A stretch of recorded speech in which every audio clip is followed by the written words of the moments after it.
All right, so up to now we've been solving equations, systems of equations, through the graphing method, meaning that if we had a graph and we had two lines, we could then graph them, and then where they intersected was a specific xy value. And that xy value would be able to create identities from both of the equations. So this is the common solution, and the common solution is where both of the equations intersect. So what we're going to do is we're going to find this xy value without graphing at all. We're going to be able to do it completely through pure algebra. And the way that we're going to do that is through something called the substitution method. So let's say that we have two equations. We have y equals 5x, and we have y equals 2x plus 9.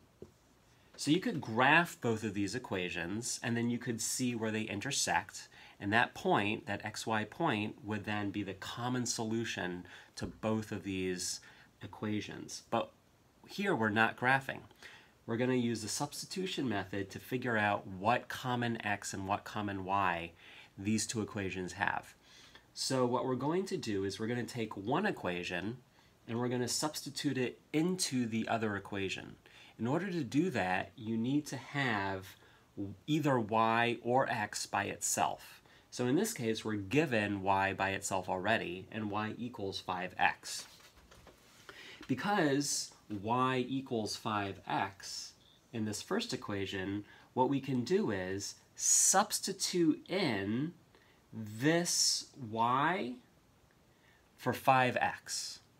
We can take this y out, and this y here is told to be equal to 5x. So we can substitute out the y and put in the 5x. So this y is equal to 5x.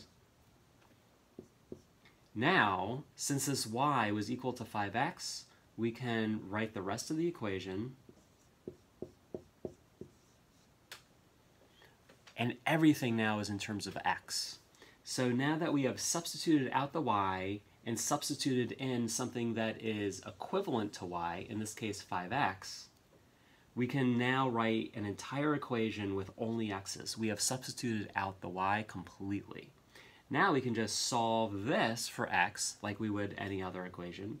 We'll subtract 2x from both sides, and we've got 3x equals 9, divide both sides by 3, and then you have x equals 3. So now that we know that x equals 3, we're going to put our solution in coordinate form. So we know that the x value is 3. So we know that these two equations cross at some point, and we're trying to figure out what that point is. And so far we've gotten half of that point. We know that the x value of that point is going to be 3. Now that we know that the x value of that point is 3, we can plug 3 in to either of these equations to figure out what y is. So we could plug in 3 for x here or 3 for x here. It doesn't matter. In fact, I'll do it both ways so you can see that it works either way. If we have y equals 5x, and we're saying that x now is 3, then it's 5 times 3, so y is 15. So we know that if the x value is 3, the y value that they both share needs to be 15. So if you were to graph both of these lines, they would cross at 3, 15. I could also have plugged 3 in here as well to the other equation, just to show you that it doesn't matter which equation you plug it back into. So if you had y equals 2, instead of times x, it would be times 3 plus 9. That's y equals 6 plus 9, y equals 15. So either way, y equals 15. So these two lines cross at that specific point. So this specific point is called the common solution, or just for short, the solution. Okay? If you have an x and y value, you should then put it in coordinate form if it asks you to do so. Okay, what if we had another problem that was slightly more difficult. What if we had y equals 2x plus 4, and we had 3x plus 4y equals 27. Okay, so here we have two equations, one equation, two equation. Now this equation is not in slope-intercept form. So if we wanted to graph it, we would need to get into slope-intercept form through algebraic manipulation. Then we would be able to see what the slope and the y-intercept are. We could then graph this line, and see where they intersect, and that would be a point. Okay, that's if we were using the graphing method. Since we're using the substitution method now, we don't have the luxury of having a graph. And so, let's see, we have this equation right here. So y equals 2x plus 4. Y equals all of this. So we go to our next equation, and we're going to take out y, and we're going to put in what y is equal to. Because here we're told that y is equal to all of this. So thus, if we take out the y and put this in, we've got an equation just with x's, and so we can solve for x. So here we go. We're going to do 3x plus 4 times y. Because it's 4 times y, we are going to put a parentheses here and then put in what y is equal to, which is 2x plus 4. It's very important that you put these parentheses in, because this 4 needs to be multiplied against everything in there. So you're going to have to distribute the 4 over everything in here. Now do you see that we have rewritten this equation but without the y? We have replaced or substituted the y with what y is equal to, which happens to be this. So we're using the information from both equations to make this longer equation that only has one variable, in this case x. Okay, so now, remember we need to distribute, so we're going to just solve for x. So 3x plus 4 times 2x is 8x, 4 times 4 is 16, equals 27. Then we combine like terms, so that's 11x, 3x and 8x is 11x. We're going to subtract 16 from both sides. So 27 minus 16 is 11. Then I divide both sides by 11, and you have x equals 1. X equals 1. So we know that the value, so these two lines are going to cross at an xy point. And we know so far that the x of that point is 1. Now we don't know what the y is yet, but now that we know what the x is, we can substitute 1 in for x into either of these equations and come out with what our y is.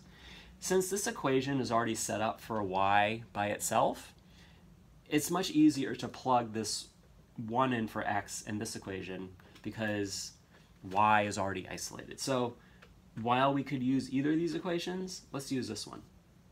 So if y equals 2x plus 4, and we're saying that x now equals 1, we've got 2 times 1 plus 4 equals y. So now it's y equals 2 plus 4, or y equals 6. So that means that if the x value is 1, the y value is 6.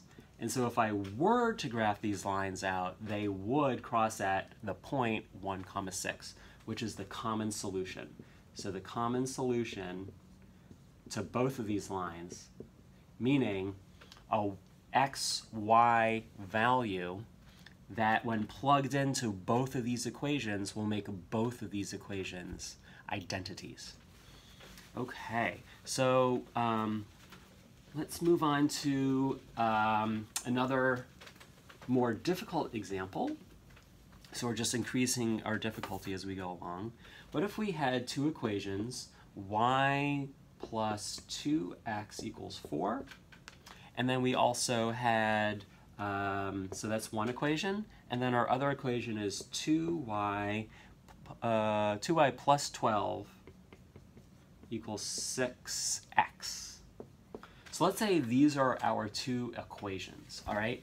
Now, neither of these equations are in y equals mx plus b form, meaning neither of these equations just have y isolated. So it's a little bit more difficult to see which one we should try to algebraically manipulate so that we get y by itself. And in this case, doesn't really matter which one you do. I'm going to do this one because I see ahead what I'm going to try to do, and I'm trying to get y by itself. And do you see that if I get y by itself, I can really do that but in one move. All I got to do is subtract 2x from both sides. Do you see here, I could get y by itself, but I'd have to subtract 12 from each side, and then I'd have to divide everything by 2. So that's just an extra step. Not that I couldn't do it, it's just more work. So why don't I get this in y equals mx plus b form? So I'm going to subtract 2x from both sides. And so y equals 4 minus 2x. And I can stop there because I have y by itself now. That's all I really wanted. So now I can rewrite this other equation so as completely just with x's now, because I can take out this y. So this is a y that I'm going to take out, and I'm going to replace 4 minus 2x in for this y. So whenever you replace, you have to replace it into the equation that you haven't used before. Okay, I don't want to put this back into the same equation because then I would just come up with an identity. What we need to do is we need to come up with a way to plug this into the other equation that we haven't used yet. Okay, so here we have 2 times y, but remember I got to put this parentheses in, and I'm going to pretend now that this entire thing is the same thing as y, because it is. So we're substituting out the y, and we're putting, because y equals this, and so I can just put this in now, so that's 4 minus 2x. So instead of 2 times y, it's 2 times the quantity 4 minus 2x. Plus 12 equals 6x. Now, do you see that I have an equation that just has x's, and I can solve for x? So remember to distribute. That's why this parentheses was so important. So 2 times 4 is 8. 2 times negative 2x is negative 4x. Plus 12 equals 6x. Now I'm combining like terms. 8 and 12 is 20.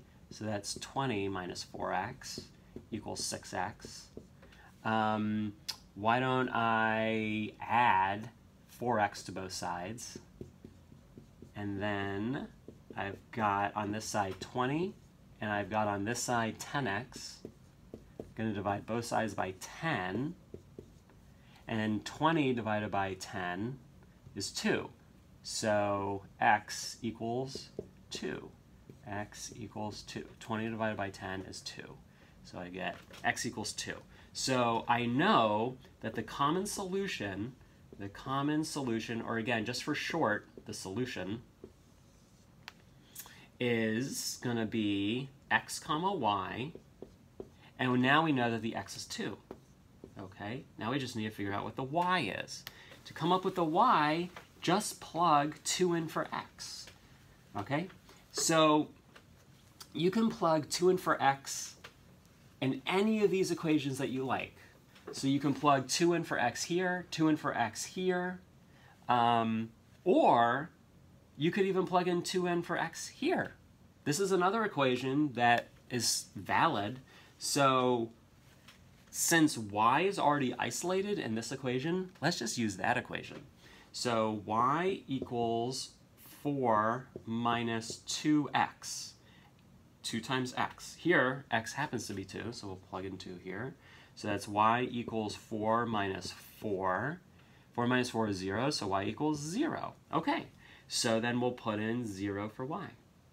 So 2 comma 0 is a point on a graph, and that point is where this equation and this equation cross.